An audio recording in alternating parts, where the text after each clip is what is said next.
আজ মহামান্য হাইকোর্টে অনারেবল জাস্টিস বিভাস পট্টনায়কের বেঞ্চে কোর্ট নাম্বার 14 সারপ্লাস ট্রান্সফার মামলার শুনানি সম্পন্ন হয়েছে। এর আগের মামলাগুলো কি হয়েছে সেটা আপনারা জানেন যারা আমাদেরকে ফলো করেন।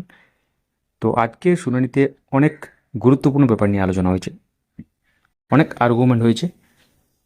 পুরো ব্যাপারটা বিস্তারিতভাবে বাংলাতে এবার আপনারা জানতে চলেছেন।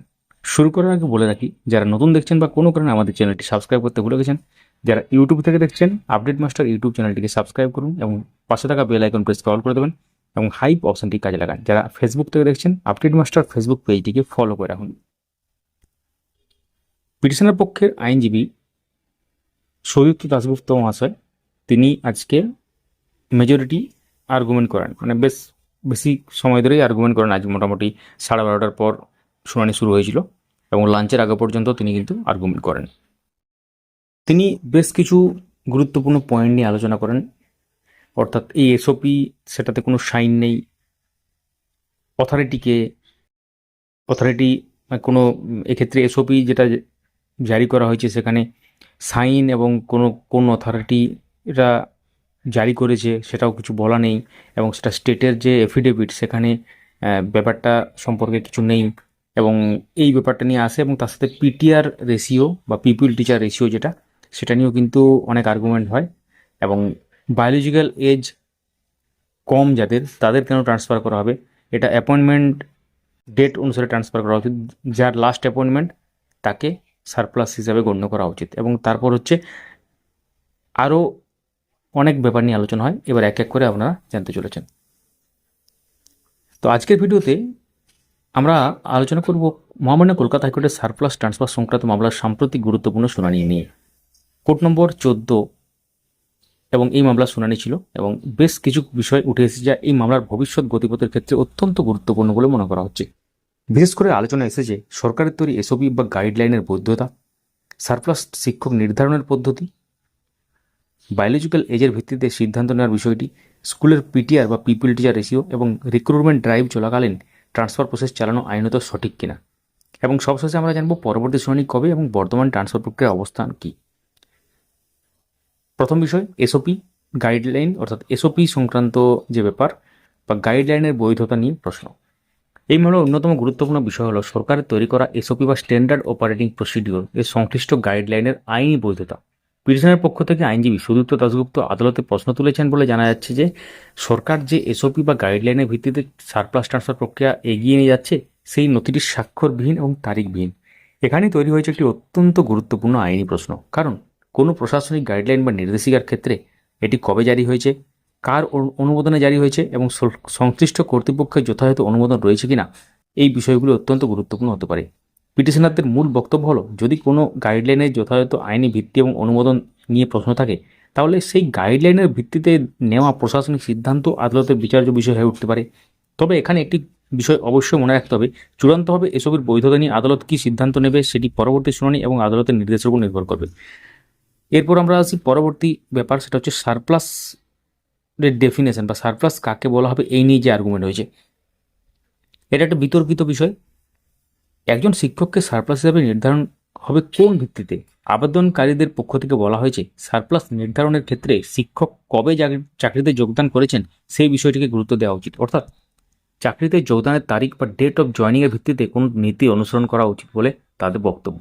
কিন্তু সরকার পক্ষ থেকে সারপ্লাস নির্ধারণের ক্ষেত্রে বায়োলজিক্যাল এজ বা বয়সকে একটি গুরুত্বপূর্ণ ভিত্তি হিসাবে বিবেচনা করা হচ্ছে, এই বিষয়টি নিয়ে আবেদনকারীদের আপত্তি রয়েছে। এবং এই প্রসঙ্গে বলে রাখি, আইনজীবী সুদীপ্ত দাশগুপ্ত তিনি উদাহরণ দেন যে কেউ যদি 23 বছর বয়সে চাকরি পান এবং কেউ যদি 35 বছর বয়সে চাকরি পান, তাহলে 23 সে আগে চাকরি পাচ্ছে এবং 35 বছর সে অনেক পরবর্তী ক্ষেত্রে অনেক চাকরি পাচ্ছে, 23 বছর বয়সে চাকরি পাচ্ছে, তাহলে সে মেধাবী এবং সেক্ষেত্রে তার মেরিট ভালো, এটা তিনি এভাবে উদাহরণ দেন। এবং অথচ তার যেহেতু বয়স কম, তাহলে তাকে সারপ্লাস হিসেবে গণ্য করা হচ্ছে এবং তাকে অনেক দূরের একটা স্কুলে দিয়ে দেওয়া হচ্ছে বা ট্রান্সফার করে দেওয়া হচ্ছে, এটা কিন্তু উদাহরণস্বরূপ তিনি বলেন। তো এরপর আমরা একটা ব্যাপার নিয়ে আলোচনা করবো, সেটা হচ্ছে এখানে আরেকটা প্রশ্ন উঠছে, একই স্কুলে একাধিক শিক্ষক থাকলে কাকে আগে সারপ্লাস হিসেবে চিহ্নিত করা হবে, যিনি বয়সে বড় নাকি যিনি পরে চাকরিতে যোগদান করেছেন? এই নীতিগত প্রশ্নটি বর্তমানে মামলার অন্যতম গুরুত্বপূর্ণ অংশ হয়ে উঠেছে। পিটিশনারদের বক্তব্য, শুধুমাত্র বয়সের ভিত্তিতে সিদ্ধান্ত নেওয়া হলে চাকরিতে যোগদানের ক্রম বা অন্যান্য প্রশাসনিক বিষয় যথাযথভাবে প্রতিফলিত নাও হতে পারে। অন্যদিকে সরকার কি যুক্তিতে বায়োলজিক্যাল এজকে ভিত্তি হিসাবে গ্রহণ করেছে সেই বিষয়টিও আদালতের আলোচনায় গুরুত্বপূর্ণ হয়ে উঠতে পারে। সুতরাং সারপ্লাস নির্ধারণের মূল ভিত্তি কি হবে সেই প্রশ্নের উত্তর এই মামলার ফলাফলের ক্ষেত্রে অত্যন্ত গুরুত্বপূর্ণ। এরপর একটি গুরুত্বপূর্ণ ব্যাপার নিয়ে আর্গুমেন্ট হয়েছিল, সেটা হচ্ছে পিটিআর নিয়ে, অর্থাৎ পিপুল টিচার রেশিও নিয়ে। পিটিআর বলতে বোঝায় একটি স্কুলের ছাত্রছাত্রীর সংখ্যার তুলনায় কতজন শিক্ষক থাকা প্রয়োজন। মানে ধরুন উদাহরণস্বরূপ 30:1 মানে 30 জন স্টুডেন্টের পেছনে একজন শিক্ষক। অর্থাৎ কোনো স্কুলে শিক্ষক সংখ্যা বেশি না কম তা নির্ধারণের ক্ষেত্রে ছাত্র শিক্ষক অনুপাত একটি গুরুত্বপূর্ণ বিষয়। পিটিশনারদের পক্ষ থেকে অভিযোগ তোলা হয়েছে যে স্কুলগুলিতে পিটিআর রেশিও যথাযথভাবে বজায় রাখা এবং হিসাব করার ক্ষেত্রে গাফিলতি রয়েছে।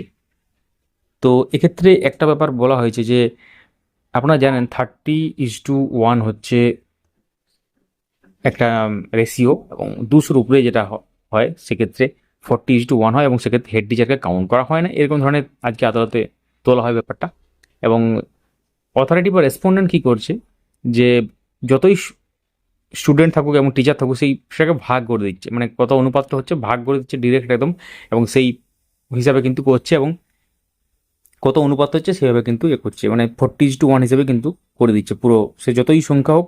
কিন্তু সেখানে উদাহরণ, এবং আজকে যেটা তুলে ধরা হয় আদালতে যে স্টুডেন্ট সংখ্যা সাথে টিচার সংখ্যার যে ব্যাপার, অর্থাৎ পিটিআর যে রেশিও, ধরুন 60 জন স্টুডেন্ট আছে কোনো স্কুলে, 2 জন বেয়ার মিনিমাম, এবং 60 জন, সেখানে যদি আরও একজন শিক্ষক থেকে যায় মানে সেই স্কুলে, তাহলে তাকে সারপ্লাস করা হচ্ছে। কিন্তু এক্ষেত্রে আরও যুক্তি দেওয়া হয় যে প্রাইমারি স্কুলের ক্ষেত্রে সাধারণত 6টা ক্লাস থাকে, প্রি প্রাইমারি থেকে ক্লাস 5 পর্যন্ত। তাহলে এমন তো নয় যে প্রি প্রাইমারি যখন ক্লাস হচ্ছে তখন 2, 3, 4, 5 এগুলো ক্লাস বন্ধ থাকবে, সব ক্লাস একসাথে হচ্ছে। তাহলে এই ব্যাপারটা কেন করা হচ্ছে?